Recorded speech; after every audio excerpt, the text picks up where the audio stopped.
Bismillahirrahmanirrahim. Assalamualaikum warahmatullahi wabarakatuh. My name is Wan Anis Afrika, Metric 1 Ghazali. My metric number is 1181187. Okay, today I would like to explain to you about Ibn Hibban.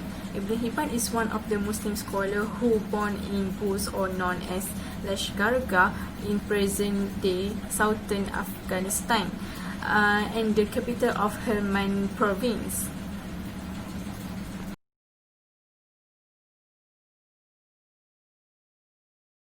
Lashkargah serves as a province capital located in Lashkargah district, where Al-Handab, a river in Afghanistan about 400 km, merged into Helmand River, which is the longest river in Afghanistan. Lashkargah is linked by the major road with Kandahar, Afghanistan's second largest city, to the east, Zaram, near the border with Iran, to the west, and Farah, which is located on Farah River, close to Iran's border, and Herat, the third largest city of the Afghanistan, to the northwest. On the east bank of the Helmand River, there is Buz Airport, 5 miles north of the junction of the Helmand and Al-Handab rivers.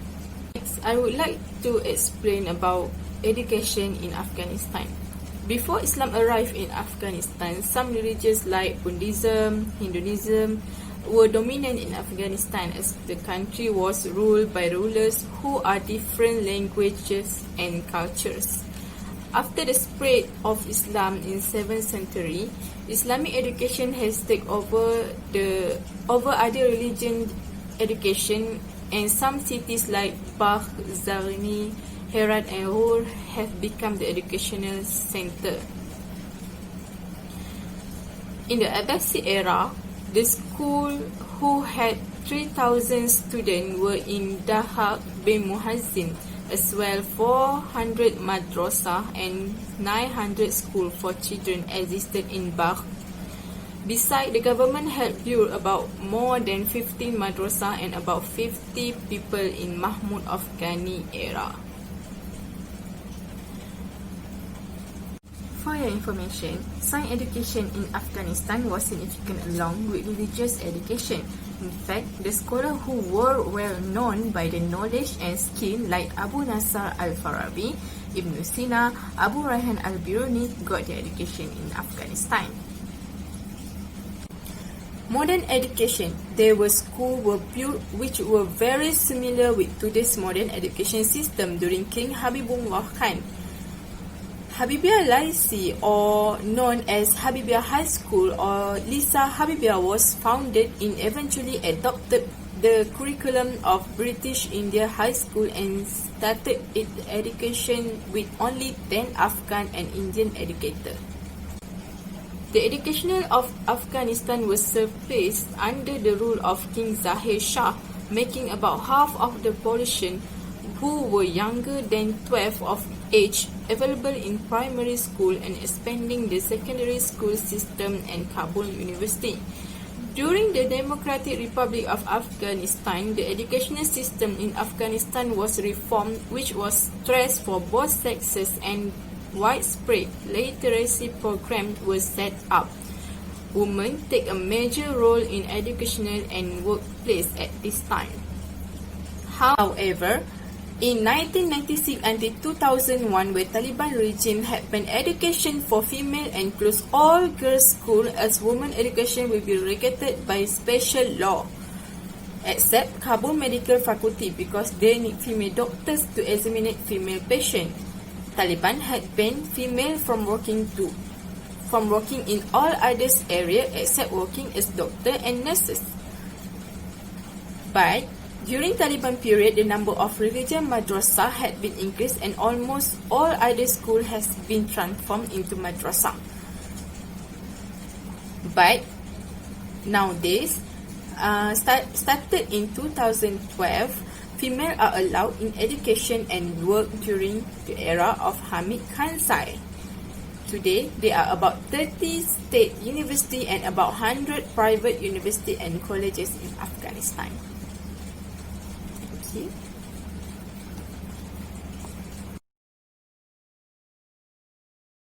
Assalamualaikum warahmatullahi wabarakatuh. My name Nur Aishuhada binti Abdul Wahid, matric numbers 1181193. Inshallah, I will share with you all about the biography of Imam Ibn Hibban. The first about the background of Ibn Hibban. The full name is Muhammad Ibn Ahmad Ibn Hibban Ibn Mu'ad Ibn Ma'bad Ibn Sa'id Ibn Sahid Anti Ibn Adnan. But Ibn Hibban, more familiar as Imam Ibn Hibban. He also has a kunya is Abu Hatim Tamimi Al-Busti. Al-Busti here refer to the city of Bust and also the place of birth Ibn Hibban. Next, Tamimi is the Nisbah Bani Tamim, the Moyang Arab tribes who are famous for their lineage continues to reach Adnan. So here it is proven that Ibn Hibban was a native Arab nation. Ibn Hibban was born in the village of Busta at Afghanistan in the year 2070 Hijriah, 8084 Masihi. Ibn Hibban since childhood has mastered various Islamic science such as fiqh, tafsir, akhlaq, history and hadith. But one day, Ibn Hibban has exchanged interest to focus the science of hadith without neglect other field of knowledge. Next, about education of Ibn Hibban. Ibn Hibban, one of the famous hadith scholars of his time until he received the title Al-Hafiz, and he also has a strong spirit in seeking his knowledge. Ibn Hibban not studied through his sheikh in his country only, but he also travelled to other countries when he grew up around 300 Hijriah, 912 Masihi. And Ibn Hibban will meet with scholars to learn, hear and ask from them various knowledge until Ibn Hibban was called as warehouse knowledge of hadith. Ibn Hibban studied alone and at the time he was 20 years old. In this case, he was required to migrate to 40 states. Between states, he is Sajistan, Harrah, Marwa, Sindh and many more for 40 years. Ibn Hibban has returned to his home state in the years 337 Hijriah after completing all his missions. Next, teacher of Ibn Hibban. Because Ibn Hibban's long migration period made him have thousands of teachers. He has said in Kitab Sahih is, I have written through more than 1,000 teachers. From his word, it proves that he has studied with more than 1,000 teachers. Ibn Hibban's teacher can be seen through the hadith that he narrated in his authentic hadith book. Here, I will mention only 3 names of Ibn Hibban teachers from 40 states. The first, Abu Ya'la Ahmad bin Ali bin Musanna al-Mawsul from state Mosul. The second is Hassan bin Sufyan al-Shaybani from state Nasr. The third is Abu Khalifah Fadil bin Hubbab al-Jumahi from state Basrah. The next about the verse Ibn Hibban. Ibn Hibban is a very productive author. The very solid knowledge that Ibn Hibban mastered is in science of hadith, which he became one of his strong figures. And the most famous hadith is Kitab Sahih. But before becoming a book entitled Sahih Ibn Hibban, which is known until today, the original title is from the Kitab At-Taqassi wa Anwa. Among the words Ibn Hibban, the first is Al-Musnad Al-Sahih ala At-Taqasim. This book not like previous hadith book which arrange the hadith in chapters or by the isnad. The second book is Kitab As-Siqah. This book has 9 volumes. The third book is Kitab Ma'rifah Al-Muhajirin wa Al-Du'afa min Al-Muhaddisin. This book has 3 volumes. Many more words by Ibn Hibban, but here I mention only 3 of his works. Next, the student of Ibn Hibban. The main goal Ibn Hibban's life is also to convey his knowledge to his students. Ibn Hibban has many students who come from all corners to seek knowledge from him. But Ibn Hibban, in choosing his students, Ibn Hibban did not arbitrarily choose his students, so that some of his students have become great scholars and famous figures in hadith scholarship. Overall, Yaqut Ibn Asakir Al-Dahabi Al-Arnaud named 16 who studied under Ibn Hibban. So the first some of them is Abu Umar Muhammad bin Ahmad bin Sulaiman Al-Nuqati, who is a prolific writer in the field of Arabic philology. The second is Abu Al-Hasan Ali bin Umar bin Mahdi Al-Daraqutni. He was known as Amir al-Mu'minin fi al-Hadith. And the third is Al-Hasan bin Mansur al-Asfijabi. Next, about view scholars on Ibn Hibban. About scholars' view on Ibn Hibban, some praise him and some of them also has criticized him. Among the praises often said by scholars, Abu Sa'ad al-Idris said, indeed, he is a religious jurist and memorizer of hadith. He is also a scholar in the field of medicine, astronomy, and also the arts. It is one of the scholars who praised Ibn Hibban, and many other scholars praised him. Based on the words, it is clear that he was indeed the best scholar of his time. But some of scholars mention the weaknesses and accusations thrown to Ibn Hibban. When Ibn Hibban made any mistake, he was immediately criticized. Among the accusations thrown at him from Abu Amr bin Salah from the book Tabaqat Syafiqah, Ibn Hibban had made things that ugly or damaged in his dates. The problem of this criticism is the issue of limits about definition for God. So, people who did not like Ibn Hibban because has disagreement among them until some of punish Ibn Hibban as zindiq. Next, about the condition of Ibn Hibban in taking and writing hadith. In writing and compiling the hadith of Rasulullah sallallahu alaihi wasallam, Ibn Hibban has determined the condition or guidelines so that the hadith narrated actually come from Rasulullah. There are 5 conditions has been explained in the preface of Kitab Sahih Ibn Hibban. The first is faith in matters of religions. The second is famous for his truth in taking or narrating hadith. The third is the narrator is acceptable. The fourth is knowledgeable about the meanings of the hadith itself. The last condition is the hadith must be far from mixing other words.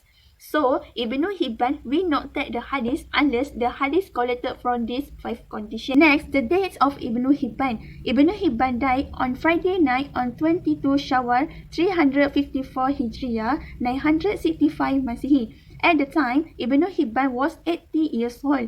Ibn Hibban was buried after Friday prayers at the madrasah he built in the Bos district. But the grave Ibn Hibban at Bos has also become famous, and until this day, people still visit. That's all from me. Thank you.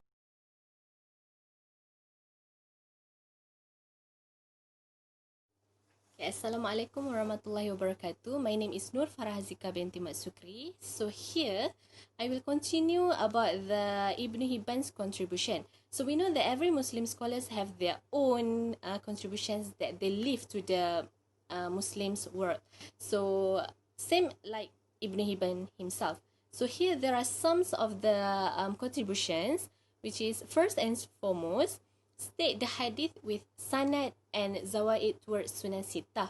We know that the chain was very important elements that can determine the authenticity of the narration. This is because the hadith scholars will not accept the hadith which narrated without stated the chain who are saying that hadith. So Ibn al-Mubarak explains that the chain is one of the religion. Without chain, everybody can say anything about their like to say in this religion. Seems like Imam Shafi'i also said that a person who study hadith without chain is just like a person who are seeking firewood at the night. While on the firewood there is a snake, but he didn't realize it. So that Ibn Hibban make a great contributions that stated the hadith with his own chain. This is because it is make easier to the scientists to determine that the hadith is sahih or hasan or da'if. So other than state the sanad, there are also 19 zawaid hadith that found in this work. 8 of them is sahih, 2 are hasan, 7 are da'if, and 2 others are poor da'if. Second contribution which is analysis status of the hadith and status of the narrators. So here, the readers or people will get 2 benefits, which is they can know the status of the hadith and also the status of the narrators. So here are some of his analysis of the hadith. First and foremost, hadith narrated by Ibn Umar. He said that Rasulullah sallallahu alaihi wasallam hold my shoulder and said that live in this world like a foreigner or a traveler who stops for a moment looking for supplies. Ibn Hibban at the first time, he did not believe that this hadith was authentic, but after he listened the same hadith, but from the different person, he make a conclusion that this hadith is authentic and there is no contradiction anymore about this its authenticity. So the other example also, that the hadith narrated by Abu Hurairah, he said that Rasulullah sallallahu alaihi wasallam said, "Ask for help for every wish with favors by keeping it as a secret, because every favors had its envious, has its enemies." So Ibn Hibban said that this chain or sanad is Hasan and Gharib. So other than the status of the hadith, so we look at the status of the narrators. So here Ibn Hibban found two person, which is Waham. First is Sa'id bin Salam and also Shabil bin Azra. These two person did not memorize the hadith, but they just heard and summarize it, but they do not memorize it. So we know that Waham is something that opposite to the truth, like opposite to the truth. So another contribution that Ibn Hibban's left to us is fixing some of the wrong thought. Other than Ibn Hibban's contribution to education and hadith, he also took the advantage to screw up the misunderstanding that held by the society at his time. This is because every Muslim should have the critical skills to evaluate every piece of information that they receive from everywhere, because it is not like information that we get is sahih. We have to evaluate, we have to make a research to know that sahih.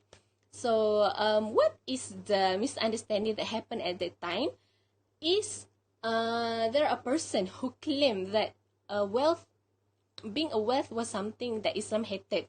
Even some of them are trying to find an argument to defend this believing by saying that there is a hadith of the Prophet ﷺ that say قَدْ رَأَيْتُ Abdurrahman bin Auf يَدْخُلُ الْجَنَّةِ habwa, which mean I saw Abdurrahman bin Auf enter the paradise crawling because of his wealth. Even though this hadith was narrated by Imam Ahmad in his Musnad, but this hadith is not necessarily authentic, because this hadith also condemned as false by many hadith scholars such as Imam Nasa'i, Ibn Taymiyyah, Ibn Al-Qayyim, and also Al-Shawkani. So Ibn Hibban strictly told that being a wealthy person is not something that Islam didn't like it. If you can manage your wealthy very well as good well, so there's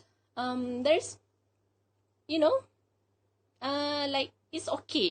Okay, so we go to the last contributions, which is analysis on fiqh law from hadith. Ibn Hibban also makes a decision making of Islamic based on existing Quranic and Sunnah arguments, which call istinbat hukum. So Ibn Hibban istinbat some of the fiqh law from the hadith that have been stated in his work. For example, he explained when describing anger attitude chapter, which is even a scholar that does not give an exception of people who are angry in the case of talaq and release of slave, even though there are some of the scholars who give an exception to people who are drunk in the case of talaq and release slave. So this is very important, especially in today's world.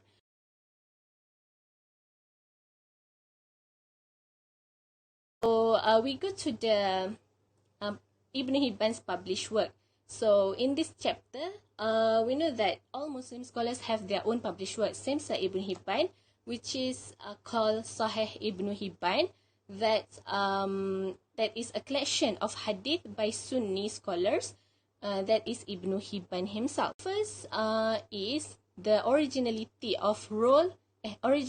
and role of Sahih collections. So here Siddiqui has listed 4 categories of people which are commonly associated with false hadith. Who is them? First and foremost is the heresy, which is causes by deliberately falsifying thousands of hadith and spreading among other Muslims. Secondly, a various sectarian preachers at both Shi'i and Khariji from the spectrum political. Thirdly, the storyteller, which is the man who create the most extraordinary hadith, which they attach to the seemingly perfect isnad. And last but not least, the hadith students. This is the most dangerous categories of hadith, as mentioned by Siddiqui.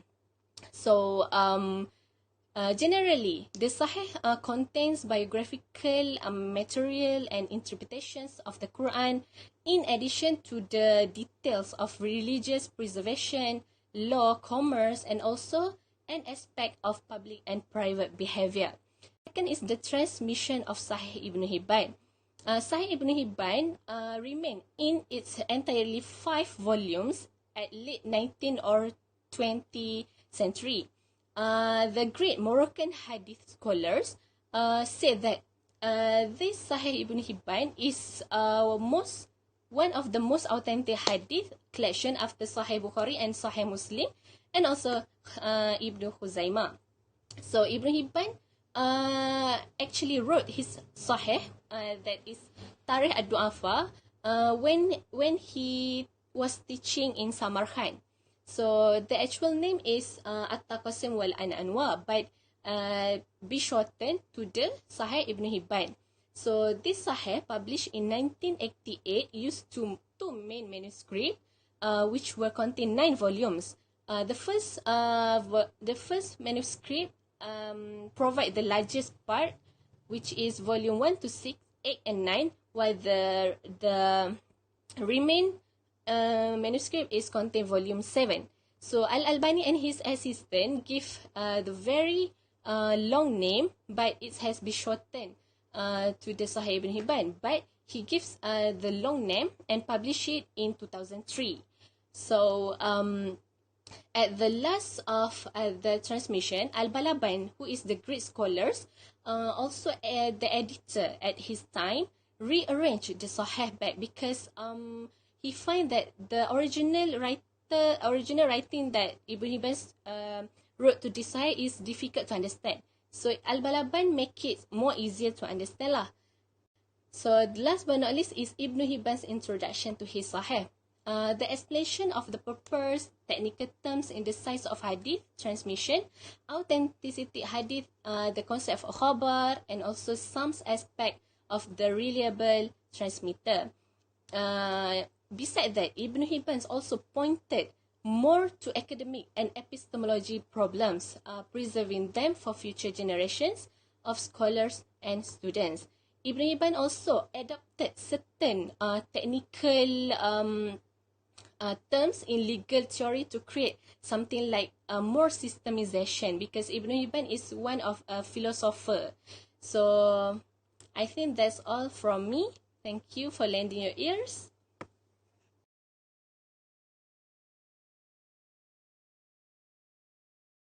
So, for the conclusion of Imam Ibn Hibban, number 1, even though he just came from a small village in the southern Afghanistan, he is now famously known all over the world because of his great discoveries. Number 2, he is an example for each one of us, especially the students. Why? What he did? He sacrificed a lot. He sacrificed his soul and body by leaving his hometown for a very young age just to meet his teachers to obtain any knowledge of hadith. No matter how far or how long, he will be there. Next, he's brave. He's very brave to change the Muslims community mindset at that time, who were pretty skeptical to the wealthy Muslim. He argued to change that. The next one, he's confident. In the case of Hadullah, even though he got threatened to be killed or to be expelled from the state, he still stands with his stance. But for sure, he stands with legit proof and evidences. Number 3, Imam Ibn Hibban is undeniable great. It is no exaggeration to say that Imam Ibn Hibban is one of the foremost Islamic scholars his level of wisdom hasn't still been matched by today's scholars. His level of understanding in the field of knowledge are amazing. The last one, Imam Ibn Hibban left us with a lot of great works. his discoveries benefit us a lot, especially the book Sahih Ibn Hibban. That book still been translated to many languages in the world and still be discussed until today. So for our Imam Ibn Hibban, we pray may Allah bless him for his contributions to the Islamic field. And that's all from us. Thank you for listening.